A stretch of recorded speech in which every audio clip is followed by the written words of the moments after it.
What's up with the bed here? That seems awfully small. And it does, doesn't it?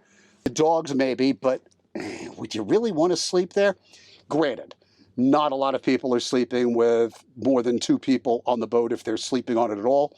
Frequently, this boat is used as a party boat, traveling, whether it's just locally or to the Bahamas. People are staying in a hotel if they're staying for a period of time. But certainly that bed is awesome for the 2 people.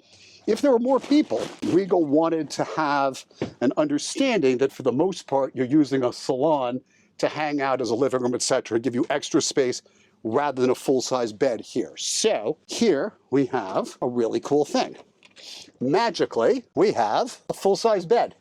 And yet, you know, just think about how much this would reduce the size, the living space, for what most people use in a boat for. So really cool option to have it when you need it, and even better to have it put away when you don't.